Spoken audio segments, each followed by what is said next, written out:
শিক্ষকের যদি অভাব থাকে শিক্ষক নিয়োগের পদ্ধতি কী?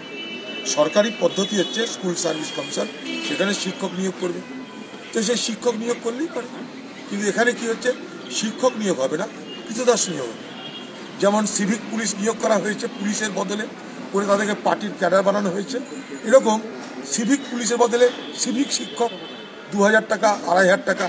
বাংলার মুখ্যমন্ত্রীকে জিজ্ঞেস করতে চাই, আপনি মানে কলেজে পাশ করা ছাত্রছাত্রীদের কোন মুখে 2000 2500 কথা বলেন?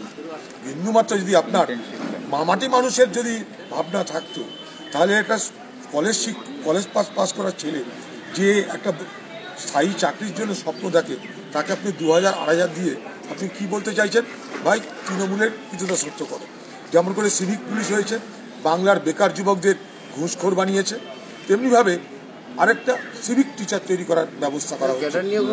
একদম, এটা তো ক্যাডার নয়, বড় কথা। এখানে যাদেরকে নেওয়া তাদের কৃতদাস বানানো হবে। তাদেরকে আগামী দিনে প্রমোশনের জন্য তাদেরকে সরকারে দালালি করতে হবে। এটা তো প্রচ্ছন্নতভাবে বাই ইমপ্লিকেশন এটাই বুঝিয়ে দেওয়া। একটা 2009 সালে কেস পেন্ডিং আছে প্রাইমারিতে, তারপরে আবার এখন এটা হচ্ছে। এটা কিছু না, এগুলো হচ্ছে নির্বাচনের আগে, যেমন নরেন্দ্র মোদী তার ঝাঁপি খুলে দিয়েছে ভোটের জন্য, বাংলার মুখ্যমন্ত্রী নির্বাচন আগে ঝাঁপি খুলে দিচ্ছে। যত তার ভালো ভালো কাজের কথা সব এখন মনে পড়ছে নির্বাচনের 4 মাসে। একটা ইন্টার্নশিপের থেকে 2009 যারা উত্তীর্ণ হয়েছিল তাদেরকে আগে দরকার, অগ্রাধিকার দেওয়া দরকার, সেটা তো বলছি। মানে পড়ে আছে শিক্ষক কুল, তাদেরকে তারা জানে না যে কবে হবে, কি হবে না হবে। তাদের যোগ্যতা আছে তাই তাদের পাস করেছে, তাদের মেধা আছে তাই তারা পাস করেছে। কিন্তু বাংলায় যোগ্যতার তো মূল্য নেই। বাংলায় মূল্য কিসের? বর্ষতা।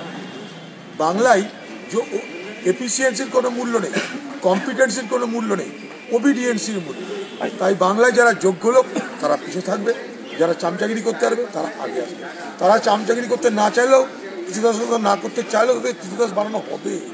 বলা হচ্ছে 2000 দিলাম, যদি ঠিক মতন আমাদের চোখে পড়ে ভবিষ্যতে উন্নতি হতে পারে। তার মানেটা কি?